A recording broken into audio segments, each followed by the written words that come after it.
And welcome, ladies and gentlemen, back to the Valley of the Judged. I am your one and only gaming monk, better known as Mildra, and with me is my good brother here in the temple, coming to us from Distorted Illumination, and the man who will probably find a way to trigger people on Christmas treats, as much as he did on Thanksgiving sides. Good brother Monarch. I honestly can't even think of anything or Christmas treats off the top of my head. Fruitcake. Nobody likes fruitcake. Yeah, it's not a controversial take, though. I don't even think liking fruitcake's controversial anymore. I think people just stopped caring. I felt that it's the same cake from for the last 100 years. It just keeps getting recycled. Yeah. Of course, there was a story earlier this month about an old lady who got hit by a deer during a holiday marathon run. So quite literally, Grandma got run over by a reindeer. Good times. Good times. Still more. The cartoon version of that song sucked. And again, I'm not that. Look, I am biased towards only having TSO as far as holiday music in my house.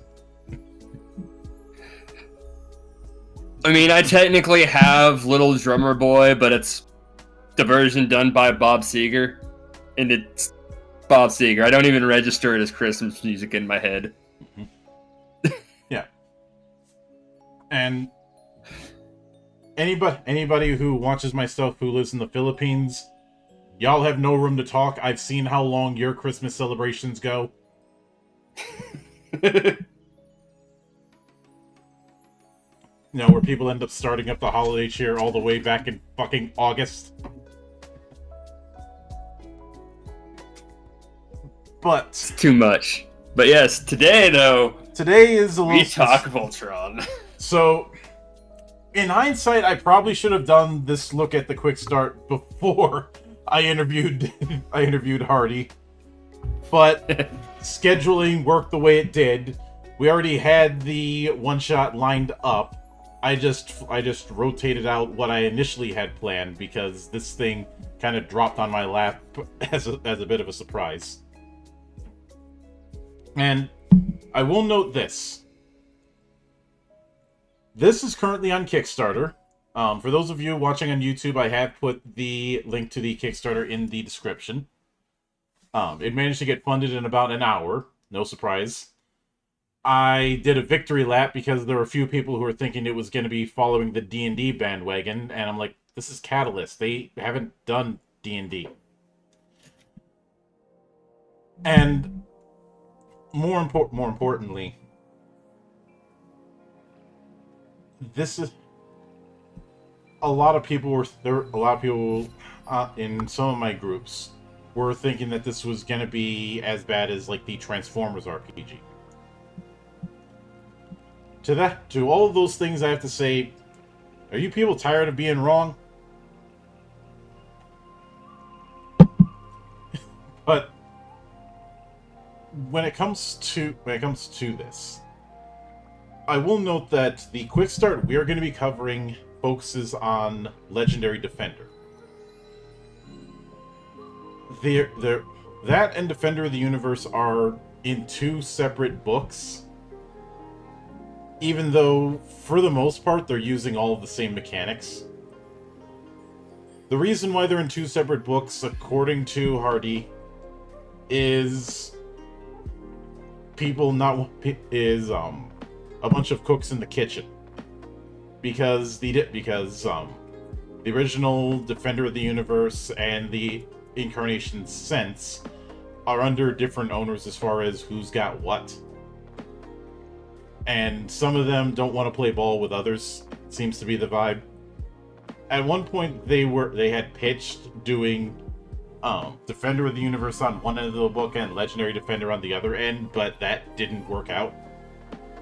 So the two books is what we end up getting. So obviously doing a quick start for both would have been kind of redundant, so they only did one for Legendary Defender. And as far as the blank page on the top, I don't know why that's the case. I think that may have been a error in rendering. At least that's my guess. Yeah. Like, I have mine open in... What is it? It defaulted to opening in Microsoft Edge for some reason, and it works there.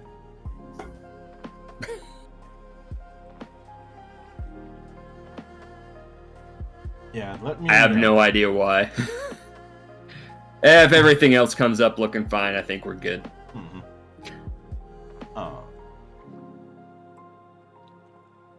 I'm gonna try opening it on Microsoft Edge on my end and see if there's any differences. Which is gonna be the first time in years that I've used Microsoft Edge. I don't know why my PDFs just defaulted to Edge. Alright, I opened it up there, and yeah, it's still showing me that same white screen as far as the cover. So, it is what it is. Yeah. But, we open with Defend the Universe, which is mostly going into the background on things. I do want to highlight the sidebar about the versions of Voltron, even though I kind of said it. Voltron, the role-playing game, will launch in 2 versions. One that supports the original Defender of the Universe series, and other for the Legendary Defender series. Both games will use the same rules, but will have characters, setting information, and missions related to each series. For these quick start rules, we only use the Legendary Defender setting. Just remember you'll have your choice of setting with the full game. Then going into the whole thing with the Paladins. Saying, in the full game, a wider range of roles is available, but these quick start rules focus only on the role of the Paladin.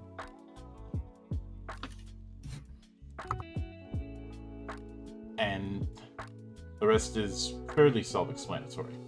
So then we get to playing the game, where we get into the dice core system, and I'll hand it off to you for that. I will say dice core sounds like a really nerdy metal genre. But the Voltron RPG uses dice core. These rules give you the basics of how to play the game. The full rules have more options, including character creation and advancement. For the basics. For dice, most dice in Voltron use a combination of D4, 6, 8, 10, and 12. Occasionally, a D20 is added to a pool. If multiple dice of one type are to be rolled, it's noted with a number on the front of the die, so 2d4, 2d8, etc. Voltron character sheets use color-coded dice icons to help players easily select dice during the game. Each icon is color-coded, shaped, and word-coded, so players can choose which form of coding works for them so they can quickly find the right dice. The game has 6 primary attributes: Vitality, Agility, Resolve, Intellect, Influence, Channeling. I will note, we have a sidebar that says effectively the game's intended to be run with 5 players and a DM, but it has guidelines for running with less or more. I mean, 4 is usually my happy medium, but I can work with 5. More than that, things get interesting. I say as I have a party of 6 for Cloister. I do not suggest trying to run a table of 9. No. It's happened once when I was running Pathfinder at a game store. I kind of made it work. But that is not ideal, especially not for a system like Pathfinder. But then we get to the actions of the game. When you want to make something challenging happen in Voltron, it's called a feat. Feats are actions that require rolling dice to see what kind of results the action will bring. The categories of feat rolls are broad, so game masters and players work together to flesh out how the roll translates into game action. To perform a feat, players make a feat roll, which requires a feat pool. The pool always involves 3 polyhedral dice, unless the player spends channeling, which we'll cover later. So then we have building the feat pool. You start with a d8, and then one of the die is tied to your attribute, one is tied to your skill. Those of you who've played stuff like Savage Worlds will be familiar, or some of the recent variants of the Year Zero engine will be familiar with this. After that, you apply the any upgrades or downgrades, which I'll get to in a second. If you don't have the skill in question, you use a d4 instead. I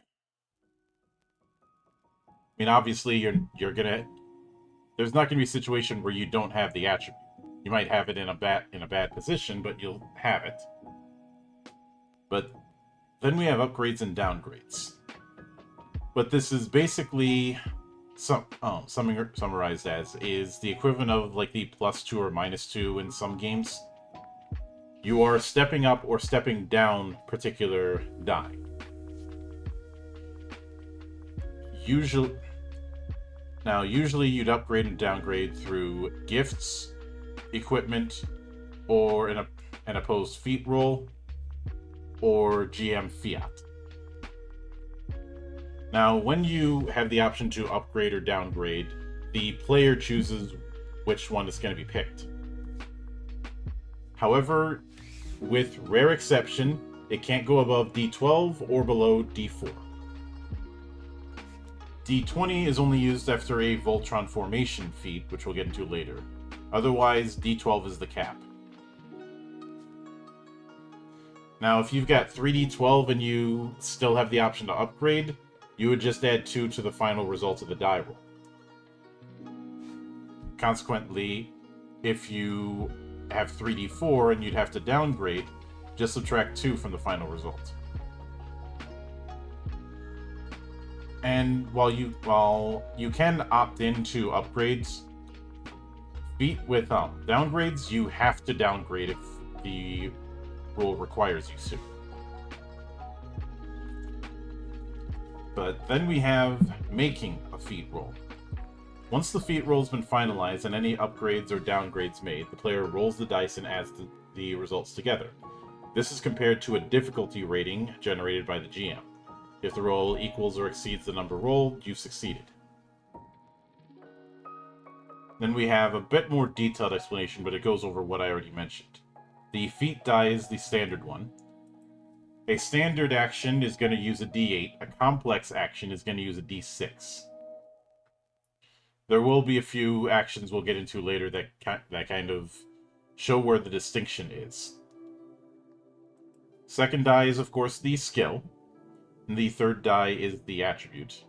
If you have any gifts, then you'd add them. If you have any equipment, then you'd add modifiers from then. Then roll the feat pool. But the one part of the detailed explanation I do want to go over is critical successes and critical failures. They call it that, and I did mention this in my interview, but it's more akin to degrees of success. It basically means you get a slightly better or slightly worse for every 3 points over or under.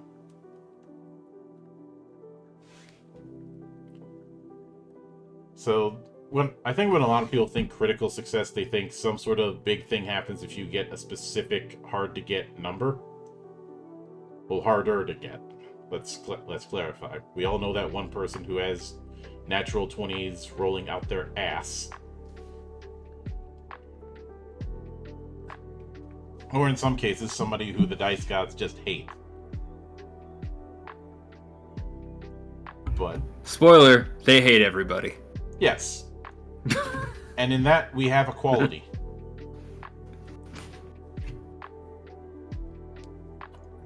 Now, even when you're rolling good, it's going to be to the detriment of the DM. Mm-hmm. Or the players if it's a DM rolling good. Everyone will suffer. Yep. Now, when it comes to difficulty, this is a aim high kind of system. So the difficulty ratings goes follow. Child's Play, 4. Very easy, 7. Easy, 10. Standard, 13. Hard, 16. Very hard, 19. Legendary, 22.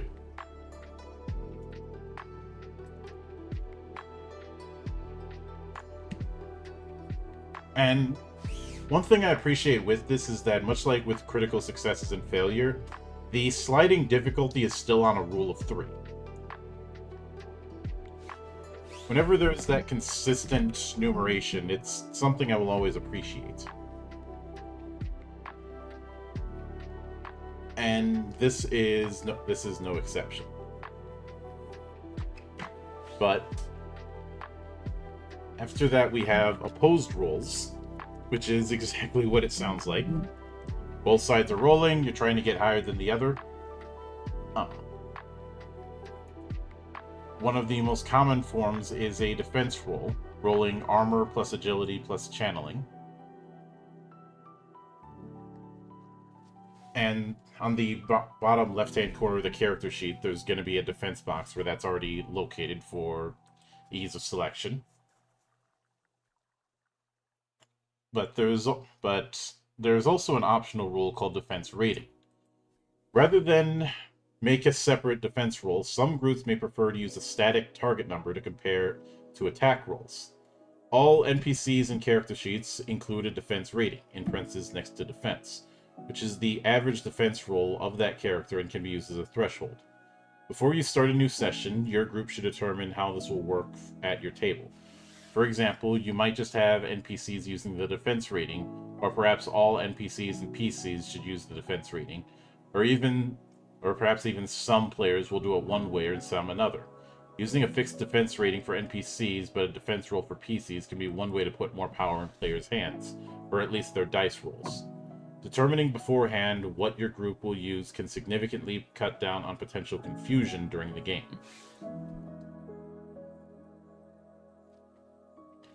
I remember Sword World having a similar thing where there was a stat if you wanted to roll defenses for the NPCs, or a static number if you just wanted to roll against that. It is good that the option for both is there. I agree. Especially if you're dealing with encounters that have a lot of chaff. Yeah.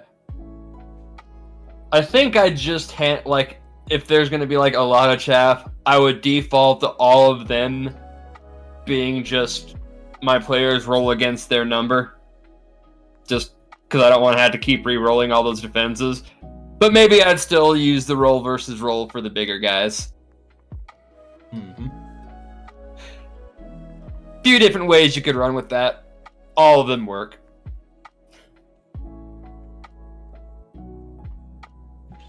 Yeah. Yeah, next up, though, we have fatigue. Mm-hmm. I'll let you take that. So, one of the consequences of failing a feat can be dealing with the exhaustion that comes with the effort. This wariness comes in the form of fatigue. Some of this is up to GM discretion. Failing to convince someone to adopt your plan may not cause exhaustion, but failing to break through a door might. A point of fatigue is less than a wound, but enough fatigue might add up to a wound. Excuse me. Anytime a player attempts a feat and the die roll results in a critical failure of 3, or is 9 or more below the difficulty rating, check off a box on the fatigue track. Wounds, if a player needs to check off a fatigue box and the track is filled, automatically take a wound. Doesn't say here how much that is, but we'll get to it at a later page. Non-feat actions. Certain non-feat actions, such as sprint, may automatically apply a fatigue. And recovery. Players can take a recover action to eliminate fatigue points. Then we got some samples for what feats would be. Breaking down a door, for example, a D8 plus athletics and vitality. Mm-hmm. And just a whole list of others. We won't go into each one, but these are just the standard. There's probably going to be more, but a nice little comprehensive list here for the quick start. Mm-hmm. I do like how they have called shot. in this compared to other cases of using called shot. It is D6 and it's range attack plus agility, but critical successes for attack rolls with it are lowered by 1. And it is a complex feat here. So, which is using the smaller die. Mm-hmm. But then we have awareness versus engagement skills. Voltron features 2 ways of noticing details in the world, awareness and engagement. The difference between the two is that awareness is passive while engagement is active. For example, the standard feats list includes identify object and notice someone sneaking. Both of these are passive, inherent abilities performed as people use their innate abilities to notice differences and contextualize new objects, which means they would use awareness. Meanwhile, the search an area feat requires dedicated active thought and so falls under engagement. Use that active passive litmus test in any event where situational awareness is important and you're unsure if you should be using awareness or engagement.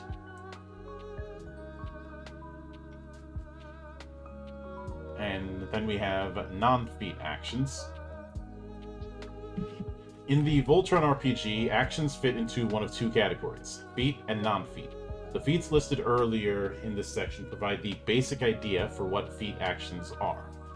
Those actions and all similar actions fit into the same time frame, meaning you can only take 1 such action per turn, during any portion of the game that requires initiative order. Some non-feat actions that can be taken in a turn along with a feat. On any turn, you can take 1 feat action and up to 2 non-feat actions. In the vast majority of circumstances, non-feat actions will not involve a dice roll, though game masters have discretion to include a roll if they think something about a player's situation imposes significant difficulty, such as attempting to make a hand gesture while being affected by a paralytic agent. Non-feat actions are listed below. If an action is not listed below, assumes it takes the time needed for a feat, and thus should be considered a feat action even if there's no roll involved. So things like certain awareness rolls, dropping an item, dropping prone, gesturing, recovering, run, sprint, talk, turn a device on or off. The equivalent of minor actions in other games.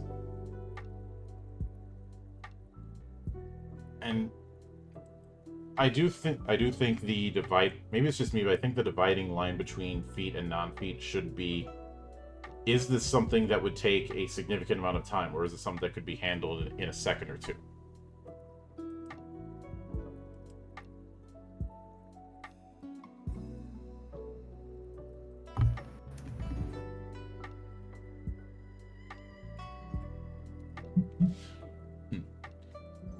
And in fact, we have upgrades and downgrades, as I mentioned before.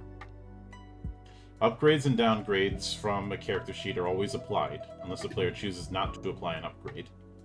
Upgrades and downgrades beyond the character sheet can be awarded by the GM. They should be the primary rewards for different tactical decisions made in the course of gameplay. If players do something that gives them an obvious advantage, that should be reflected by giving them 1 or 2 upgrades. Conversely, if players take an action that would obviously hinder them, whether it be trying something difficult, such as a multiple weapons attack, or making an error of judgment as to what the best approach should be, downgrades are the best response. And then we have a bit of a guideline as to when to distribute upgrades and downgrades. Well, I'd like a slightly more expansive list. I will assume that it is just shorter because this is the quick start, and you'd probably have a bit more detail in the full version. Probably. And again, upgrades and downgrades, unless they're specifically given through feats or particular rules, can be summarized as the kind of situational modifiers that a GM is going to do normally. That's why I compared it to the +2, -2 things that a GM is going to pull on the fly.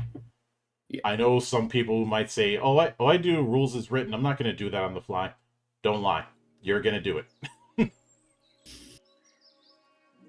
even if you claim to be fully rules as written, you're not that level of rules on written, because nobody is. Just like I keep saying, nobody plays Uno as written.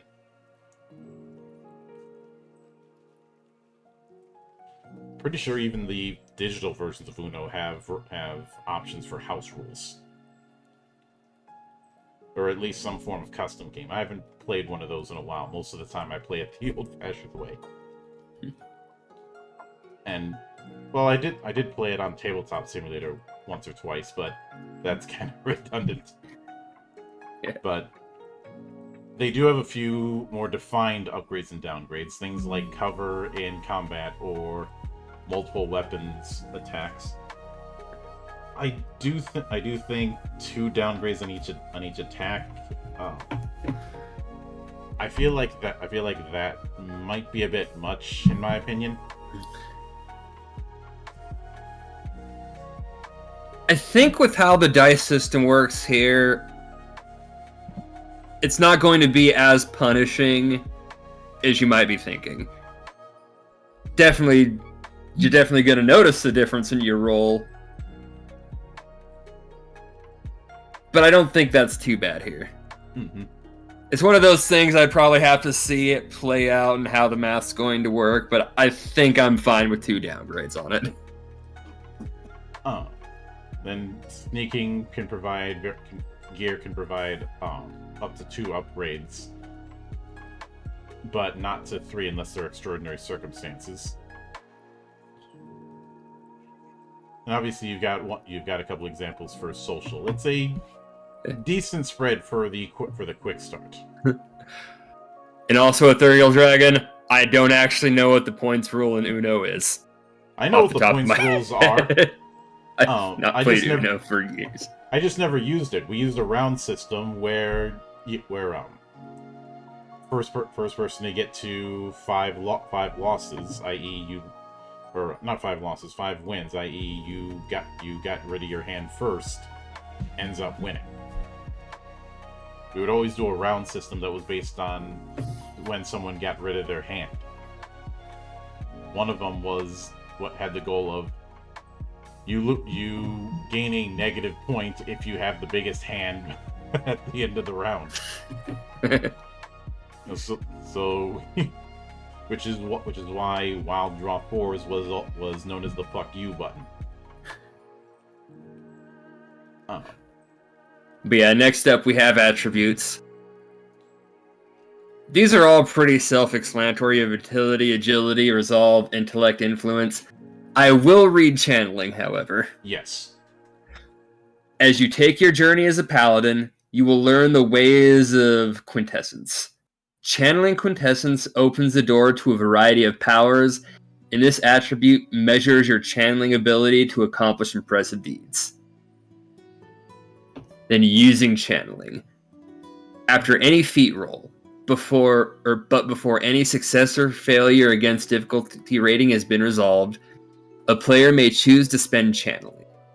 To do so, they roll a d12 and add that to the total sum of the feat roll. This is the only instance when a player effectively rolls 4 dice for a feat roll. And times per session. Spending channeling can only be done once per roll. A player can spend channeling once in different rounds a number of times a game session equal to their channeling die as follows. So for d4 or 6, 2 times, d8 or 10, 3 times, d12, 4 times. Below the channeling dice icon on the character sheet are boxes underneath the feat roll heading that are used to track the spending. So high enough channeling lets you just use channeling more often. Alright. And if the channeling attribute is wounded, you can still spend channeling, but you roll a d4 plus downgrade.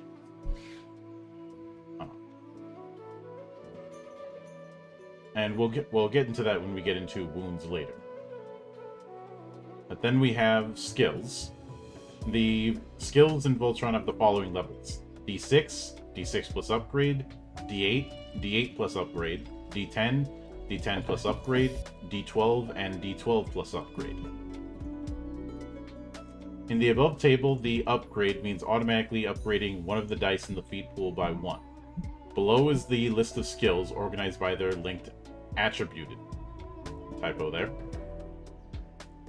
So then we have the attribute list. Some attributes are getting more love than others. And then we have gifts. I'll let you take that. So along with attributes and skills, characters have special gifts that help set them apart. These should be used both for game mechanics and flavor. The nature of the gift can help inform a player how their character would act and what their outlook will be. Players can design their own gifts for their characters with Game Master approval, but they should follow the basic templates of gifts listed here. Each character selects a gift at character creation. Just a couple of random examples. We'll look at Ace Pilot. Once per session, plus upgrade, one either a piloting or vehicle feat. And let's look at Paladin Leader. May reroll one die when making an influence feat to lead other paladins. Solid list of gifts here to choose from. Yep. These are little... Gives you a good guide. These are little tricks. A lot of them are tied to a once per session affair. Not all of them are, but most of them seem to be. That is something that I may play a little fast and loose with if I was running this. Yeah, like Sniper is one of the only ones I glance. It's not a once per session. When attempting a called shot, you may re-roll a die. Mm-hmm. If only because whenever you have something as once per session, or once per scene, or whatnot, you can run the risk of people getting too conservative with that resource. That's not me calling anybody out or something like that. That's just how these things work. I will say, with how these seem to work, I don't suspect that would be a problem, just because it's like rerolls are a simple upgrade. It's not something major that if magically you didn't have one of these, you'd feel that left out. Mm-hmm. So I wouldn't foresee it being a problem. But I do see what you're saying here. Yeah. Like instead of, and I'm not saying I'd go overpowered with it, but instead of like once per session, maybe once per scene.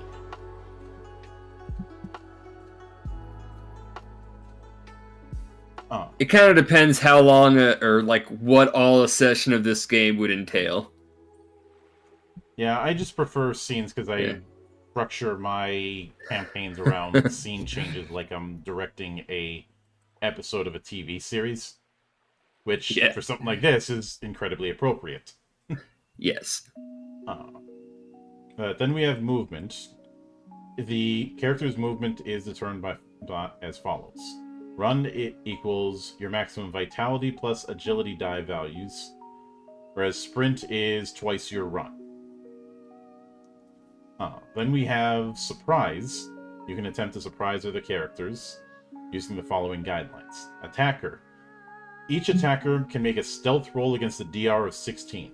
On a success, the DR for defenders noticing the attack goes up by 3. It increases an additional 3 for each critical success during that stealth roll. As far as the defenders, generally speaking, a target needs to make a successful awareness roll against a DR of 13 to notice a planned surprise attack, assuming they have a way to perceive the intended battleground, such as line of sight or a monitoring device at the scene. Then characters who are surprised take an immediate -3 to their initiative roll and a downgrade to their first defense roll. Ouch.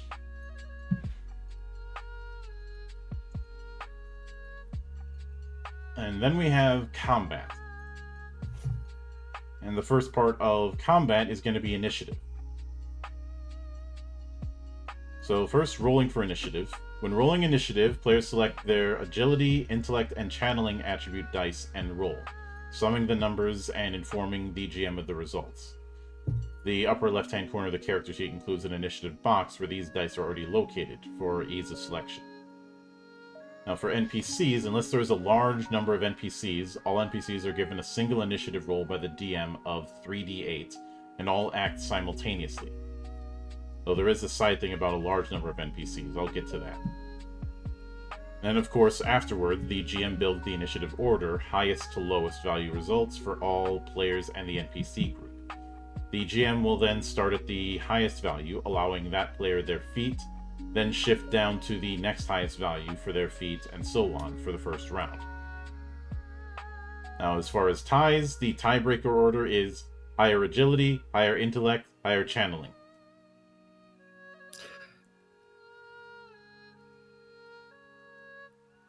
If there's a tie within the NPC group, automatically reduce the NPC group's initiative order number by 1.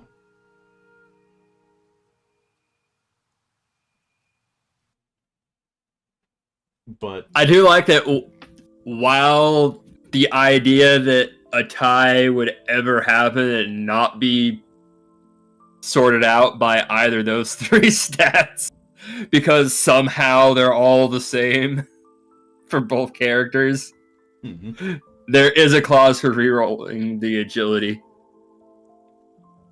I just think it's kind of funny they at least thought, there is a world in which this would still be a problem if we didn't add that.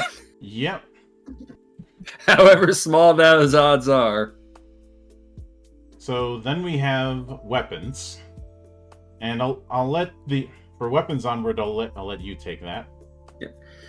So weapons include a number of stats as shown below. The name of the character sheets, see damage, etc. So we have a laser pistol with, say, these examples are range 20/40, 1 wound, 2 success. There's a note of feat roll plus upgrade. This is the general idea. You got the name of the item, the range. The range given is in meters. Up to the first value is a standard feat. And from the second value, the player receives a downgrade for using the weapon. So for that example, the 20/40, 20 is the default. But if you try to shoot it at 40 meters, you get a downgrade. If it notes melee in this stat, then the weapon can only be used in hand-to-hand. What if they want to throw the weapon? Are there rules for throwing your melee weapons? I imagine that's going to be on a case-by-case, like there's some weapons that are going to have a specific notation about throwing. I don't know, it's possible they didn't consider just your giant mech throwing its sword. We'll see if that comes up later, though. But yeah, the wounds, the base number of wounds inflicted by the weapon, and phase success. This indicates the phase success level for this weapon. For each phase success on an attack, the weapon inflicts an additional wound. That would be the SUCC stat that'll be listed. And notes are just any additional roll. And damage. When making an opposed feat roll for a combat feat, both players roll. The defender makes a defense roll by selecting their armor, agility, and channeling dice, noted under defense on their sheet, and rolls, summing the numbers, while the attacker makes a ranged close combat feat roll. Higher number wins, ties going to the attacker. I'm used to ties going to the defender. That might just be my risk brain thinking, though. So 1 wound, successful feat roll. If the attacker's roll equals or succeeds the difficulty rating generated by the defender, 1 wound is automatically applied. Some weapons may apply more, as noted. Critical success. An attack feat imposes An attack feat imposes a critical success if it exceeds the defense roll by the indicated amount. For each critical success above the target, an additional wound is inflicted. For example, if the defender made a defense roll with a result of 9, and the attacker rolled a 15, the critical success value of the weapon is 3, so you would have 2 critical successes, an additional 2 I for know a it total of 4. said. I know it said phase Yep. successes in the stat block for that laser pistol. Yeah. I did ask Hardy about that. That was a artifact. Like at one point, the term phase successes was going to be used before it got dropped. So there's no special phase success rule. They're critical successes. Yeah. But I will say I am slightly bothered by the wording of select the dice when you're rolling all of those dice. Because I read it, I keep thinking, are you picking a stat? No, you're rolling all three with all 3 of them. mm-hmm. I don't like the wording of select the following stats here. Minor nitpick on my part, though. Yeah. But then we get armor critical. During a successful opposed combat feat, if the attacker generates 3 critical successes with their roll, determined by their weapon, the target player's armor receives a critical. They check the box on their character sheet. This is treated exactly like a wound, i.e. any further defense roll now includes a downgrade. Critical already checked.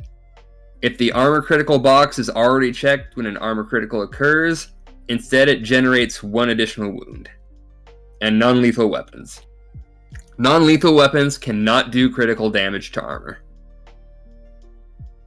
Then we got the wound track. Mm-hmm. Assign wounds to the first open cell from top to bottom, left to right, on the character sheet's wound track.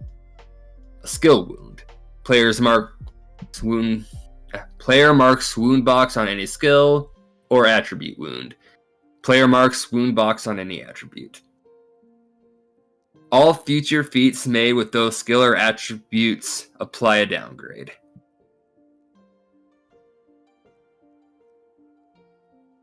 Is it just me, or does this wound track section read a little weird? I can see what it's going for. Yeah. Oh. Because I feel like I just read words without any real meaning behind them for a second there.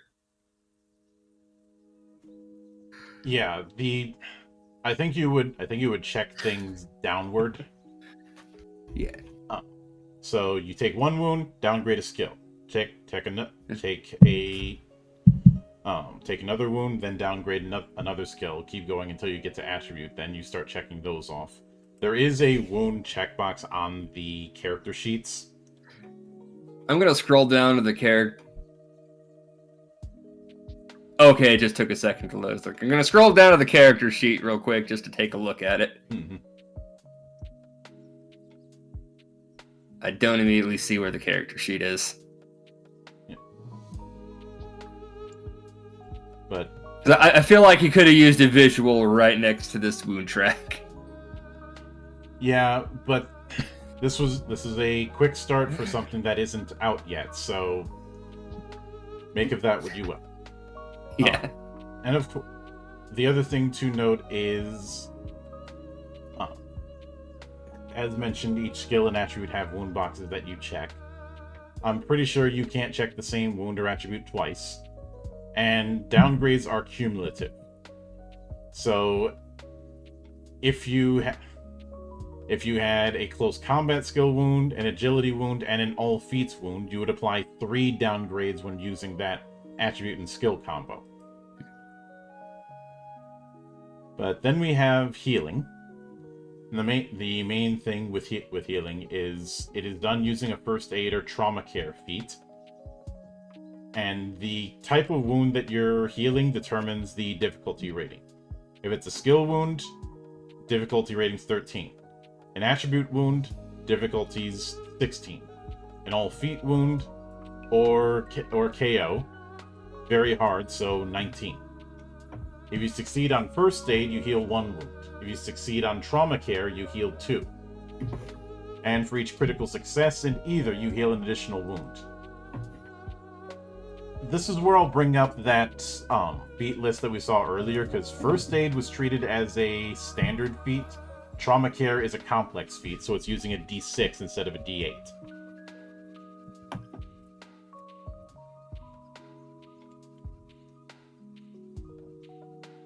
But then we have group rules, which is more for how you're going to handle the chaff, as mentioned before, or mooks, or something like that. A group of up to 12 NPCs can be handled with a single role, whether they are attacking, chasing a vehicle, trying to spot a target, or some other activity. Take the one individual in the group best suited to make the feat roll. Then provide the following number of upgrades based on group size. This approach can be used for any role, including initiative rolls. So the group size is 1 to 3, no upgrades. 4 to 6, 1 upgrade. 7 to 9, 2 upgrades. 10 to 12, 3 upgrades.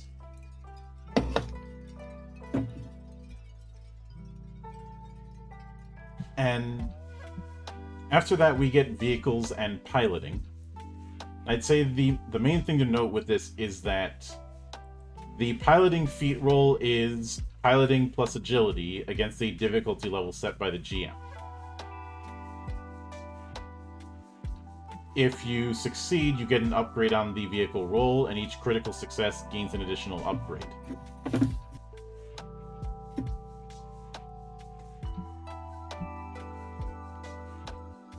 We also have vehicle speed, which is the normal top speed listed, and chase rules. As vehicles interact, Game Master should not let the situation become bogged down in the minutiae of precise speed, acceleration, and exact vehicle placement. Instead, focus on what the players intend to do in the chase and whether their dice rolls and vehicle capabilities allow them to do it. A few dice rolls, as shown in the example, should be enough to establish how the chase will go without being bogged down in turn after turn of individual moves. Rather than use vehicle stats for exact placement, use them to help determine when and how upgrades and downgrades should be distributed. For example, if one vehicle has significantly higher speed and zoom than a vehicle is pursuing, it should gain an upgrade on its vehicle feat roll. And yeah, zoom is essentially the top speed. So you've got a cruising and a top speed when it comes to that.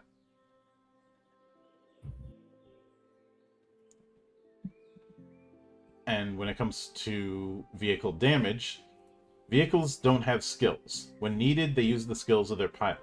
This means any damage they receive reduces one of their attributes. Whenever a vehicle is damaged, rotate regularly through the attributes in this order: zoom, handling, build.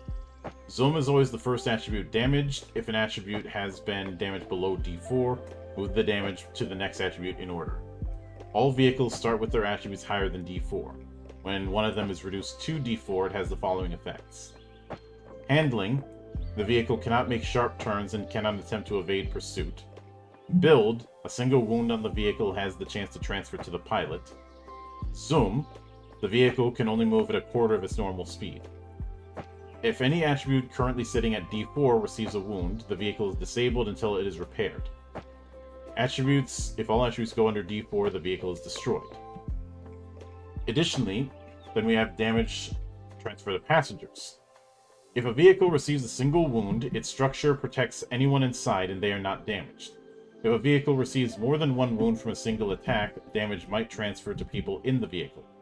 When more than one wound is received from an attack, everyone in or on the vehicle should roll athletics plus vitality plus D8 for damage resistance. Rolling 10 or more means they do not receive a wound. Rolling under 10 means they receive a wound. If more than 2 wounds are delivered in a single attack, downgrade passengers' damage resistance rolls, but they'll only receive at most 1 wound. So the idea of coring someone's mech is feasible within this system. Yeah.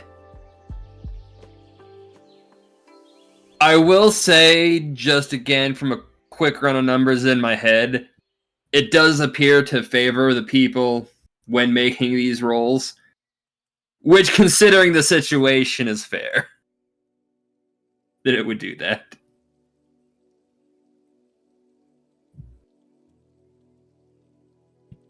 Mm-hmm. And yeah, next up, though. Oh, go on. Hang on a minute. Need to. There we go. Also, when it comes to the weird-ass thing on the side here, again, I think that's a rendering error. Nothing I can do about that. But I need to hit the BRB for about one or so minutes. So All right. We'll be back in a couple of minutes. Sorry about the timing, folks.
And we are back. Sorry about that. So, getting back into it, we were at using Voltron.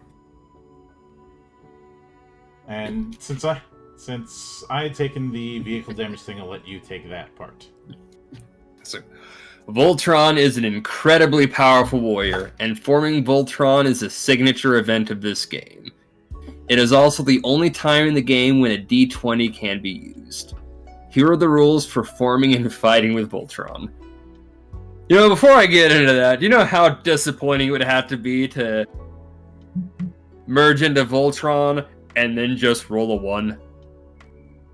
The dice gods show no mercy. Amen. So, the formation test. Before Voltron can be wielded, it must be formed.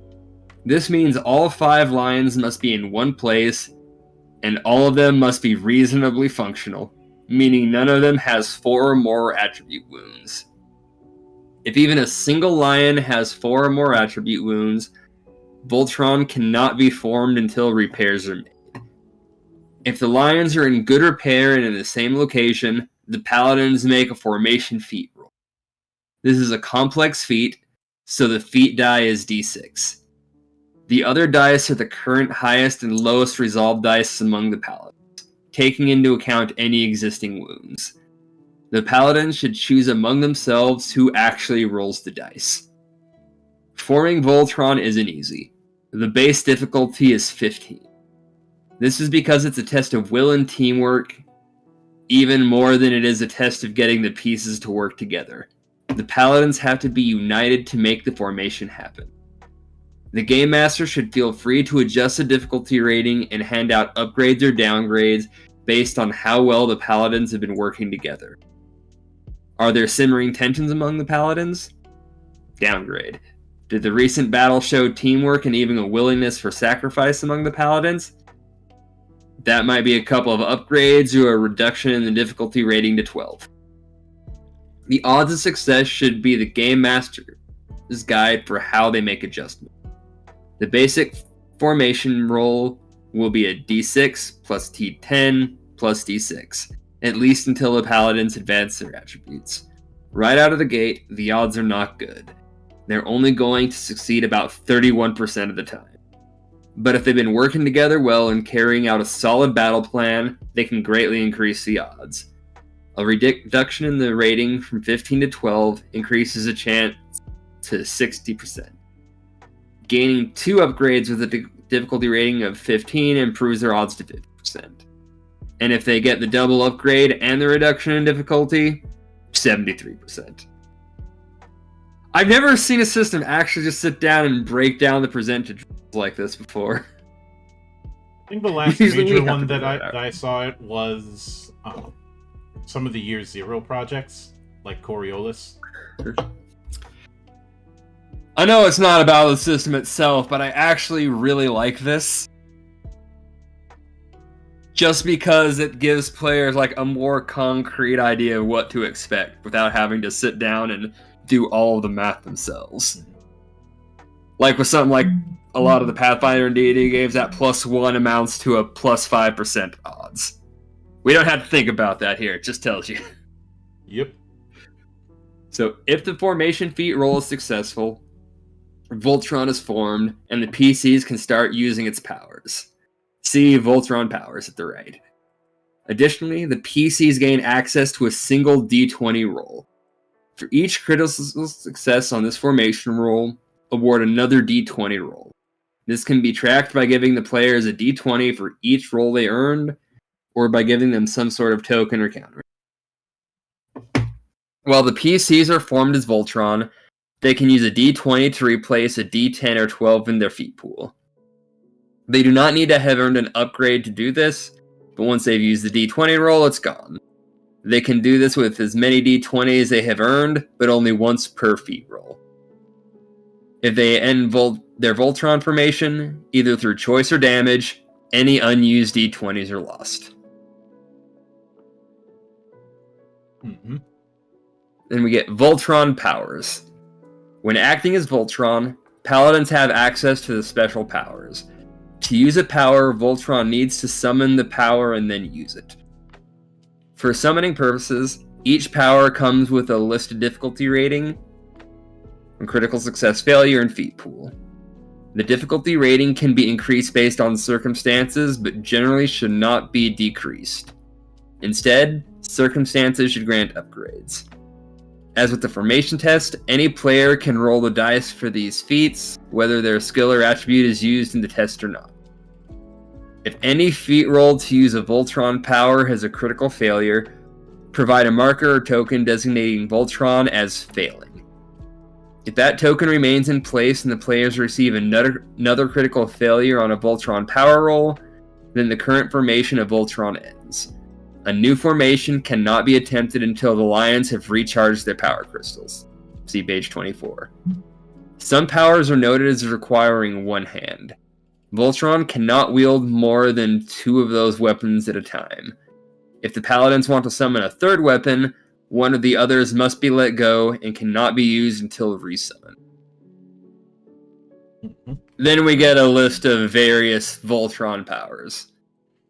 Yep. Each of them has a range, a difficulty rating, the feat type, which is going to be either simple or complex, and the and a notion for critical successes. I think that's the threshold for critical successes, as well as the feat pool and the effect.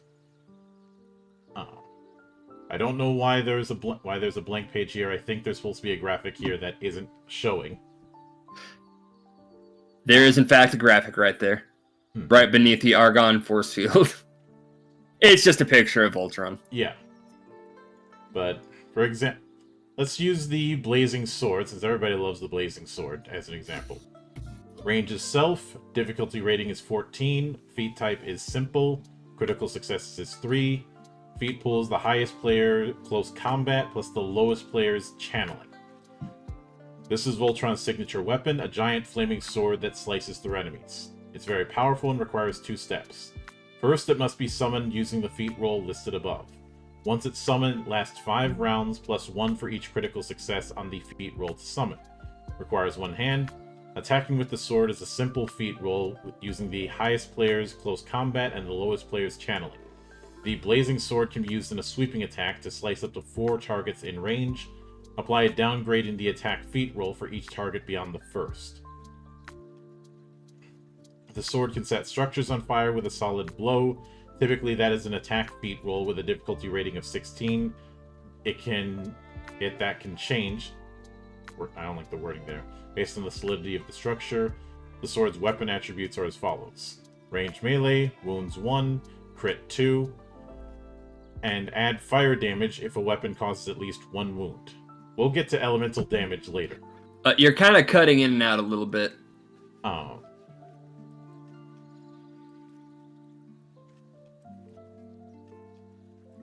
Hang on a minute. Testing. How is it now? Alright. Working fine now. Alright, that might have been just a fuck up on Discord. Yeah. But let's see, then we have a few others. Then damaging Voltron.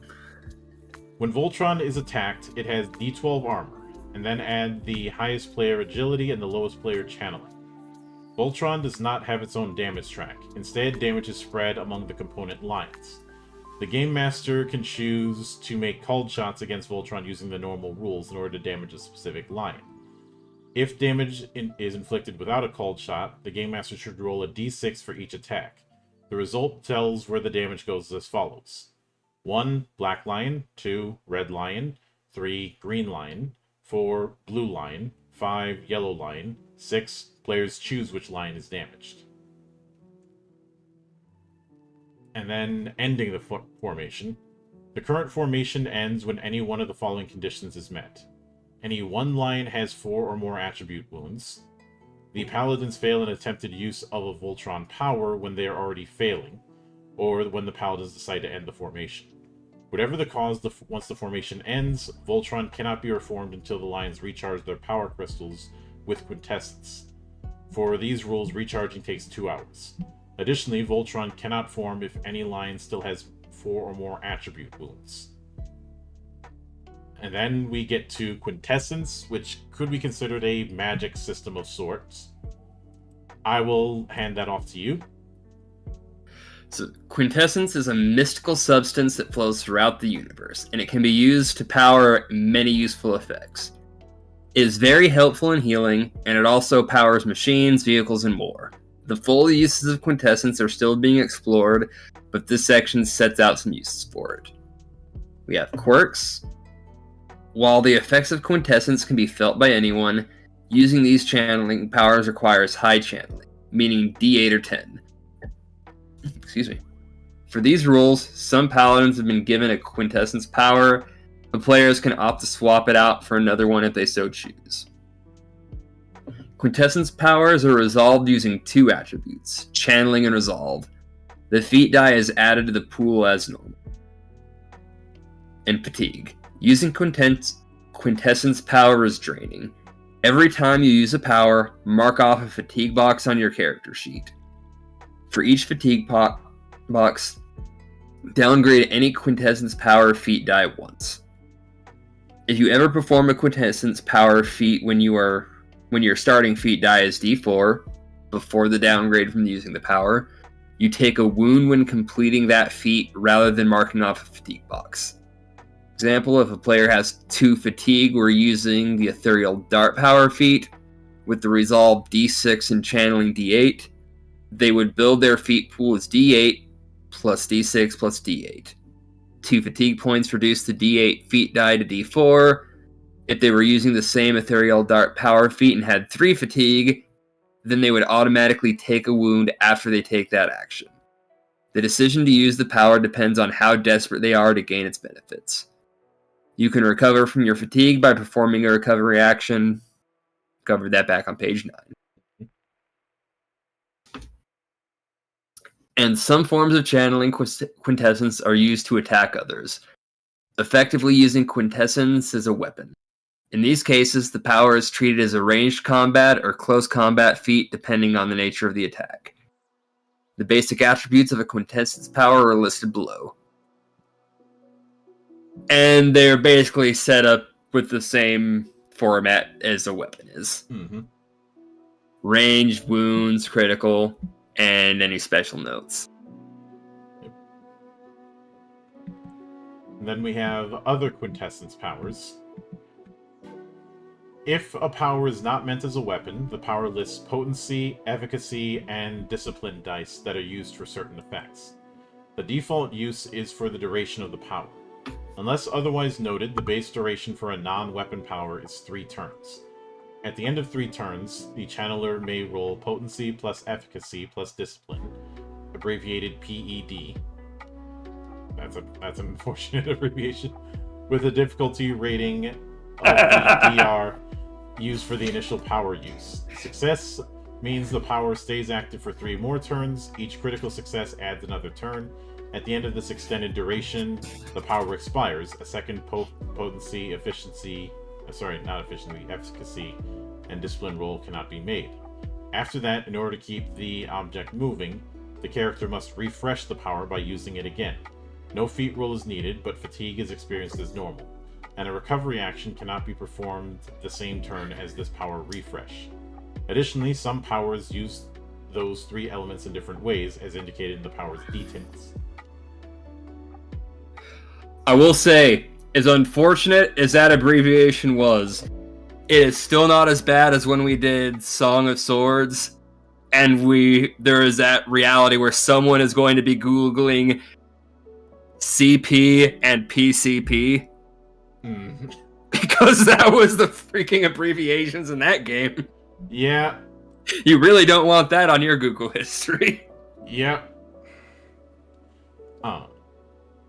Then we have a short list of several different powers, and you can see why I said that this is akin to a spell system, but unlike other spell systems, we don't have to worry about taking long rests.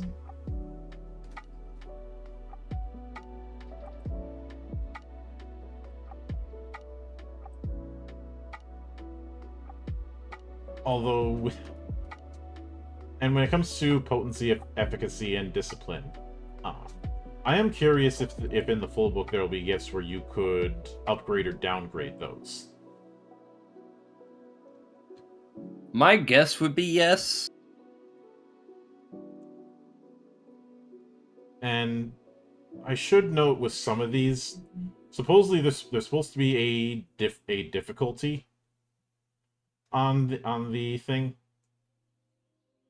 but for some of these, for some of these it doesn't say so. Like it shows like for example, Lion's Hunt. Like it shows range, crit, and PED, but doesn't show a base difficulty. So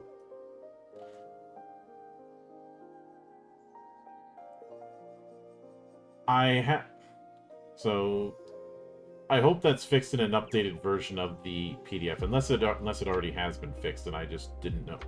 Like some of them it says so in the text, but not all of them. Like it says so for invisibility, where the base difficulty rating is 10. But you can't just assume that the base difficulty is going to be 10 throughout the setup unless it's saying so.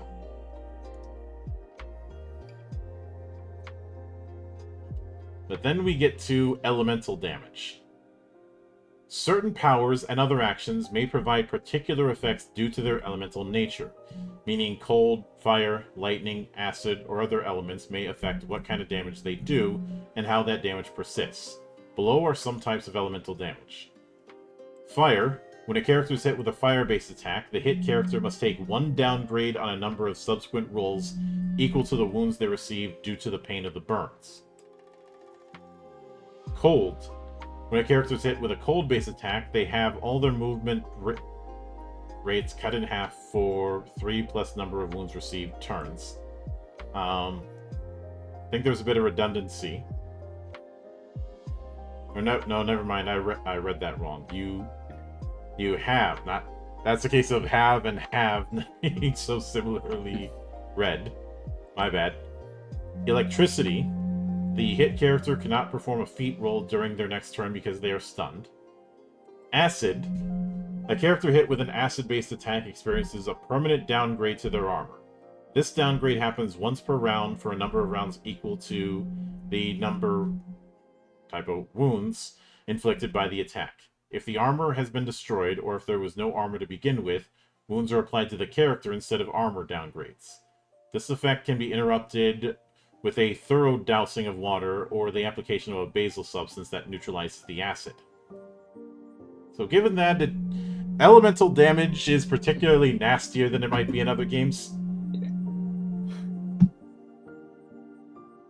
It is. These are nice little touches. I really like the elemental damage here. Yeah, it also means that if something does elemental damage, you need to pay more attention to that thing. But after that, it goes into the introductory mission, which we are going to skip. And it then goes into the... at the tail end is the pre-gen paladins from the show, as well as the stats for each of the lions.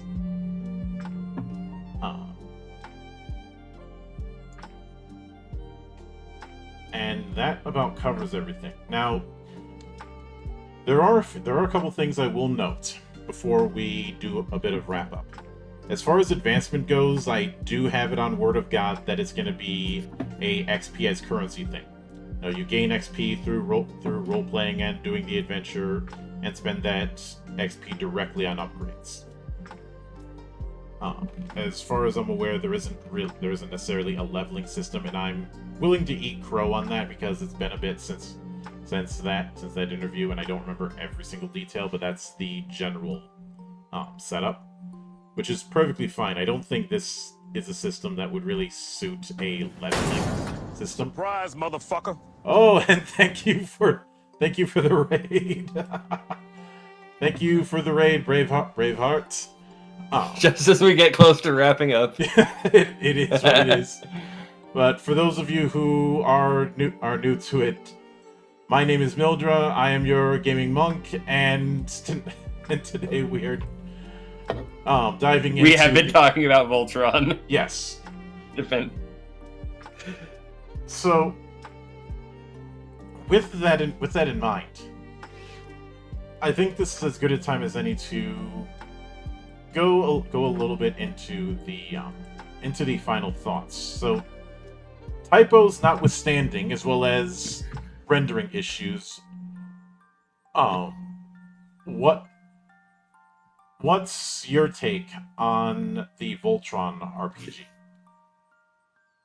Now, I'm not a big follower of a lot of different mech shows, but I am at least familiar with Voltron. If you're trying to recreate that in a tabletop RPG, I think this is a very good way to get that same feel. So I do think this system is accomplishing what it wants to do. Admittedly, trying to do Voltron in tabletop form, regardless of who's doing it, your work is going to be cut out for you. Especially there is one thing that's going to hang up some tables, though, and that is the actual forming of Voltron. Once you're at Voltron, you're kind of having to sit down and all just agree on what you're going to do with the Voltron body. And somebody is making that roll. Mm-hmm. Your other people are not making that roll. I like rolling dice. I'm not going to sit here and deny that if someone else is the one rolling the giant beam death sword of Voltron, it's not going to bother me a little bit that I'm not getting to roll that dice. Mm-hmm. You're going to have to go into this game being okay with relinquishing those rolls to other people sometimes. I don't know how you get over this issue with Voltron.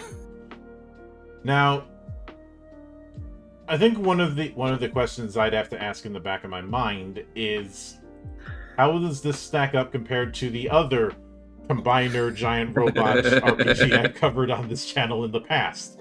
That being the Power Rangers RPG by Renegade. I would buy 10 copies of this before I buy one more fucking copy of that Power Rangers RPG. I did a full review of that. I did a follow-up reconstruction. That was one of the rare games that actually managed to piss me off. And given that it's me we're talking about, that's not easy to do. The fact that it's very clear that character creation is going to be somewhat freeform in terms of how you build characters does not really... You're starting to cut out a little bit again. Oh, God damn it.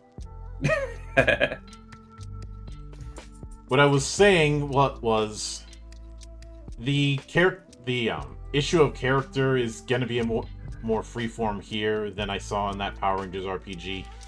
The fact that the mech itself has its own set of rules instead of just being a vehicle with extra steps is a marked improvement. The fact that there isn't that weird, unintuitive approach to criticals, instead it's just a degree of success system here. All of these are infinitely better than what Renegade was doing. Now, am I trying to accuse Renegade of being a bunch of scrubs? No. They could have had somebody stepping in who shouldn't have, or well, they did have a bunch of people whose only background up to that was writing 5e modules, so there's that. But it could have been just bad ideas. It happens. Yeah. But obviously, with the team here, it's building on a stronger foundation. This die pool system that it was used in a previous Catalyst game that was this steampunk airship-based war game. The name currently escapes me. I know it was kickstarted a few years back, but that provided the foundation. The other thing is, unlike what I had to deal with Power Rangers, this isn't trying to make a claim of, oh, you can use this to run any kind of campaign. It is very specific about what it's trying to do. You've got a book for Defender of the Universe that's going to focus on that era. You've got a book on Legendary Defender that's going to focus on that era. There have been some people who want Voltron Force, but as you know, that weird vehicle one that was after Defender of the Universe, which I can understand why that was not a factor with this, because I'm gonna do 3 books. That might have been a bit much, at least for now. Maybe that'll be covered in the future, but I have a strong feeling there is one entry in the Voltron series that will not get covered, and that's the third dimension. Pretty sure most of the people watching this, or most people who have backed this, completely forgot about the third dimension. And now that I reminded them of it, they're probably flipping me off as we speak. To that I say, you're welcome. But as far as the core system, when it comes to the die pool setup and the way upgrades and downgrades work, I do like that it's a player choice. But what's your take? I'm on board with it. It's something I think I want to actually test out a bit with actual play before saying anything definitive, because I've never really come across a setup like that. Yeah, I have one.